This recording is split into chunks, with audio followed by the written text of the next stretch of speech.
आखिर क्यों ट्रंप बुरा फंसे? रात का अंधेरा, आसमान में चमकती रोशनी और सायरन की आवाज से कांपते शहर। मिडिल ईस्ट की जमीन एक बार फिर तनाव की आग में झुलस रही है। दुनिया की निगाहें टिकी हैं दो देशों पर, ईरान और इजराइल। ये सिर्फ सीमाओं का विवाद नहीं है, ये इतिहास, राजनीति, विचारधारा और शक्ति संतुलन की जंग है। सालों से दोनों देशों के बीच सीधा युद्ध नहीं हुआ, लेकिन पर्दे के पीछे संघर्ष कभी रुका नहीं। साइबर हमले, गुप्त ऑपरेशन, क्षेत्रीय सहयोगियों के जरिए टकराव। इस कहानी की जड़ें 1979 तक जाती हैं, जब ईरान में इस्लामिक क्रांति हुई और नई सत्ता ने इजराइल को खुला विरोधी घोषित कर दिया। दूसरी ओर इजराइल खुद को चारों ओर से खतरे में घिरा देश मानता है। उसकी सुरक्षा नीति स्पष्ट है, खतरे को पैदा होने से पहले खत्म करो। वक्त के साथ ये टकराव और जटिल होता गया। सीरिया में हवाई हमले, गाजा और लेबनान में तनाव, ड्रोन और मिसाइल तकनीक की दौड़। हर घटना के बाद एक जवाबी कार्रवाई, हर हमले के बाद एक नया बयान। हाल के महीनों में स्थिति और भी गंभीर हो गई। ड्रोन हमले तेज हुए, सीमाओं के पास सैन्य गतिविधियां बढ़ीं और दुनिया भर के न्यूज़ चैनलों पर एक ही सवाल गूंजने लगा, क्या ये तीसरे विश्व युद्ध की शुरुआत हो सकती है? इस संघर्ष में केवल दो देश शामिल नहीं हैं। अमेरिका खुलकर इजराइल के साथ खड़ा है। क्षेत्रीय शक्तियां अपनी अपनी रणनीति बना रही हैं। वैश्विक कूटनीति सक्रिय है, लेकिन तनाव अभी भी कम नहीं हुआ। अगर ये संघर्ष सीधी सैन्य टक्कर में बदलता है, तो असर सिर्फ मिडिल ईस्ट तक सीमित नहीं रहेगा।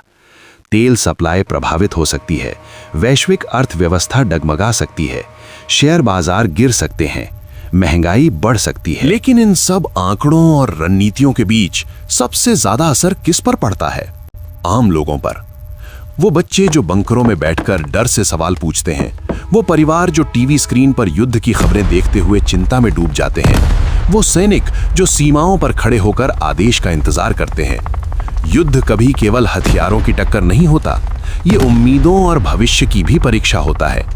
दुनिया की बड़ी ताकतें अब सक्रिय हैं। संयुक्त राष्ट्र शांति की अपील कर रहा है, कूटनीतिक वार्ताएं जारी हैं, बैक चैनल बातचीत की कोशिशें हो रही हैं। इतिहास गवाह है, हर बड़ा युद्ध अंत में बातचीत की मेज पर ही खत्म हुआ है। लेकिन सवाल यह है, क्या इस बार भी समझदारी जीत पाएगी? धरती अंतरिक्ष से शांत दिखती है, सीमाएं दिखाई नहीं देती, राजनीतिक मतभेद नजर नहीं आते, लेकिन जमीन पर खड़े लोगों के लिए यह संघर्ष बहुत वास्तविक है। नेताओं के फैसले आने वाले वर्षों का भविष्य तय करेंगे। या तो इतिहास उन्हें शांति का निर्माता कहेगा, या फिर एक और बड़े संघर्ष का कारण। आज पूरी दुनिया एक मोड़ पर खड़ी है।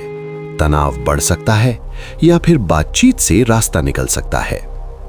युद्ध कभी स्थायी समाधान नहीं देता, ये केवल जख्म छोड़ता है, शहरों में भी और दिलों में भी। दुनिया को आज हथियारों से ज्यादा संवाद की जरूरत है, क्योंकि आखिरकार हर देश की सीमा के उस पार भी इंसान ही रहते हैं। क्या आने वाला समय शांति लाएगा या संघर्ष और गहराएगा? ये फैसला इतिहास नहीं करेगा, ये फैसला आज के निर्णय करेंगे। और पूरी दुनिया इंतजार कर रही है एक ऐसे भविष्य का, जहां आसमान में मिसाइलें नहीं, सिर्फ उम्मीद की रोशनी चमके। अगर आपको वीडियो अच्छा लगा है तो चैनल को सब्सक्राइब करें, लाइक करें, कमेंट करें, शेयर करना न भूलें।